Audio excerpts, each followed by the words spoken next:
Hello, everybody, and welcome to what I'm hoping is going to be a new series for me.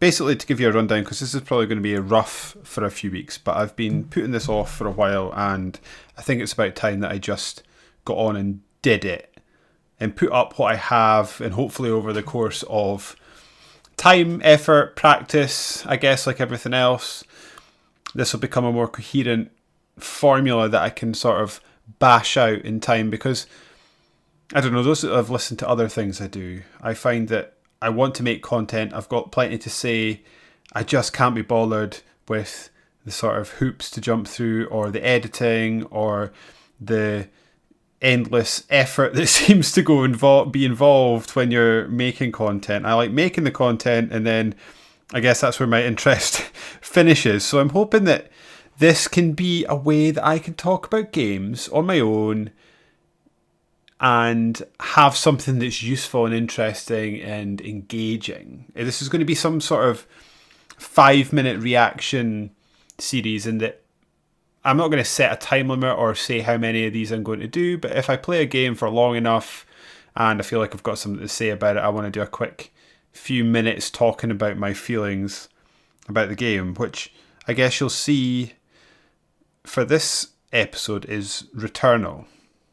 I've also been looking at some other formats, I guess, just to sort of air my thoughts as I'm going here while I've got the mic recording, and I want to do a news show. I've tried that for a few weeks. I've tried making a script. I'm going to try it again, not doing a script, because I found that it took me, honestly, about an hour to just make the script, and then probably that again to record the script, because I kept tripping over what I'd written. So it turns out that if you don't give me a script to do, I can talk fine and I can talk coherently.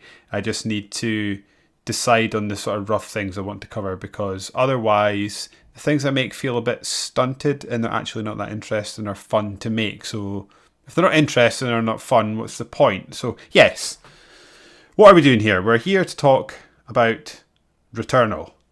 Returnal is a game that I bought when I got my PS5, but having played it very briefly, within, I don't know, I'd say less than an hour, I decided that I hated it and I couldn't be bothered with it, despite it having had very, very good recommendations from my partner in crime, Mr. Alex Aldridge.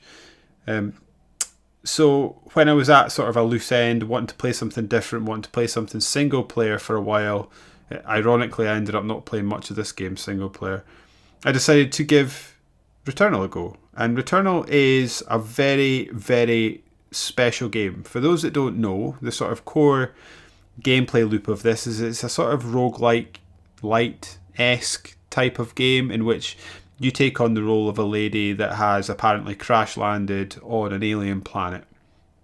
And she gets stuck in this returning loop in which every time she dies, she's reset to the moment that she climbed out the wreckage of her crash, and then forced to relive or re-go through these same areas again. I guess the wrinkle on that is that it turns out that it's maybe not quite the loop that it appears to be initially, because you start coming across sort of old versions of yourselves that have got to different places within the game and then died, at which point you can pick up audio logs, which then pieces together the story. In addition to that, the world sort of, I was going to say resets itself in a way.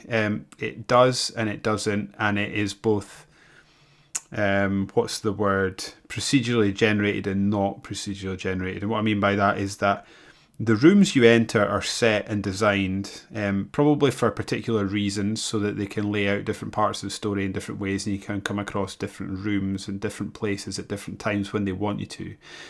But the order in which you come to them are sort of Lego brick together, in which, so you don't necessarily know which room's going to lead to which room. Your aim then is to try and clear an area, get to a boss, defeat the boss, which will then allow you to move to the next area. There's 6 areas in total, and once you complete an area, it is then easier to get to the area, to get to the next area, but also not a given that you'll automatically get there.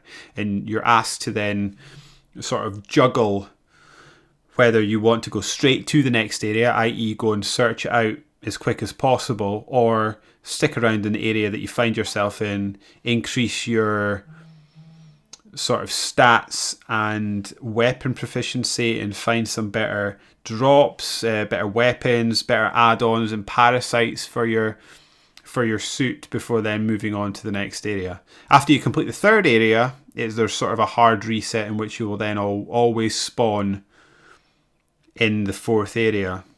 And it's a really, really special game. It's a genre that I've had sort of a love-hate relationship over the years with, in that there's games that I like a lot in this sort of ecosystem, whether that's Dead Cells, whether that's, Returnal being one of those, whether that's Rogue Legacy is my favourite, and then even games like Hades.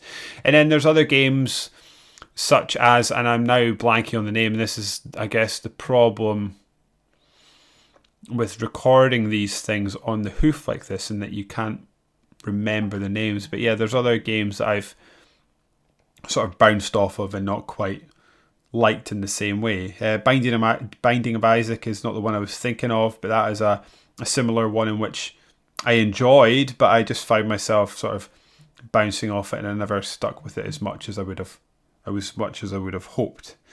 Visually, the game is quite distinct. Each area's got its own very clear progression and distinct biome. So there's there's red planets, there's like classic jungles, there's snow areas, there's more built up ruinous areas, and they're for the most part really interesting and well done. One thing that the game does do really, really well is create an atmosphere that is both sort of foreboding, intriguing, enjoyable, and at times quite scary.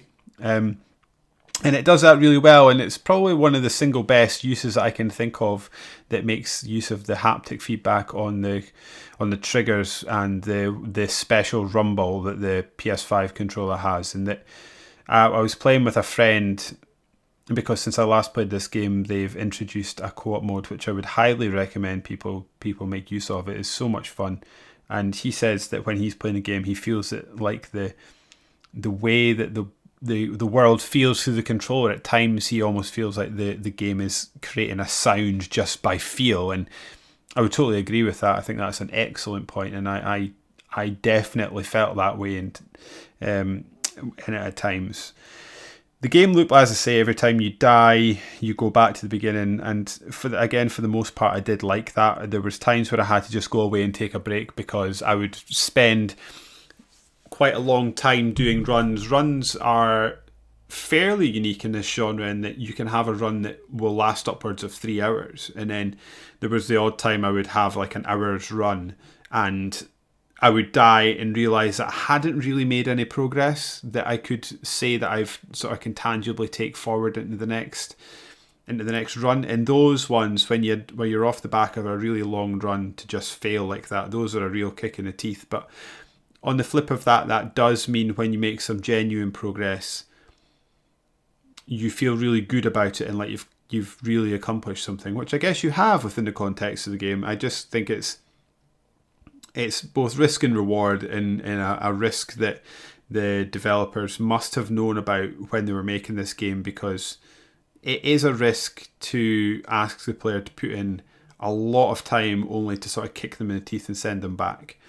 Now I can hear those people that played Dark Souls saying that that's just a lesson and you've got to learn to be better, but I'm not really from that school of thought. And as much as the gameplay loop is fun, it does feel like a bit of a kick in the teeth to play all that length of time and then just fail.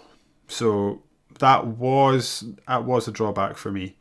The other thing that is, and apparently this has been new to my friend that I was playing with, said that he hadn't really encountered these things while he was playing on his own, but obviously it seems to have happened since they introduced the co-op ability, in that I encountered quite a lot of bugs, but I would go through it in spates. So I would go long periods of time where I wouldn't see a bug at all, and then I would have a period of time where I would just sort of run into bug after bug after bug, and that was very frustrating. There was a particular example of a time in the second area that I ran into a bug in which our map on one of the players that I was playing with just completely vanished. And we found that we were unable to progress because I still had my map and we were walking through a door so I don't know, I guess to explain this, the second area is sort of pseudo open world, isn't it? It's meant to look like an open area, but it's really set out in the same way as the first area, in which there's doors you can go through. It's just they're not immediately visible on screen, but you can see them on the map.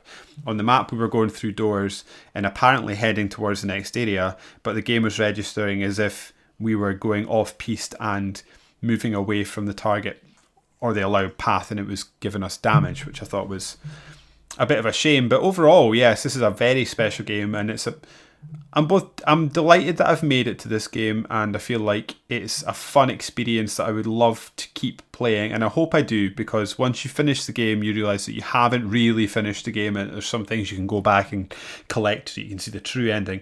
I've very nearly done that, but I've fallen off of it over the last week or so I'm hoping I can find some time to go back to that and finish it off and get the real ending. And it would have been nice to have some more content for this, but obviously that doesn't seem to be something that's going to happen now that this game's a year, at least, well, it'll be over a year old now.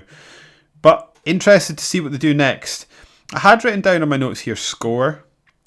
I'm kind of loath to do scores in here, but what I will say is that this game is very much worth your time and worth a look. If you've ever sort of had an interest in this genre, which is such a lazy thing to say, then it's probably one of the more special games within this genre.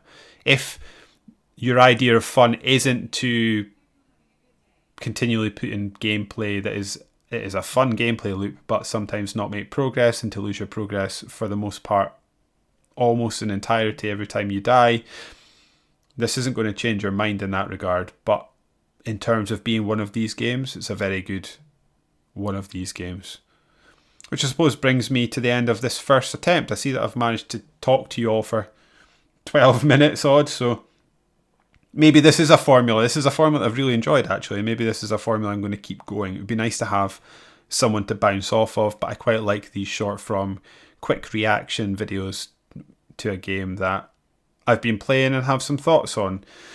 If you want to check out what else I'm doing, because I do other stuff as well, I do some writing and things like that on different websites, you can follow me on Twitter at DavidSmiley1. All my socials will be in the description below, and it would really help if you could like and subscribe this video so that I can try and grow an audience here. But yeah, thanks for your time, guys. I'm out.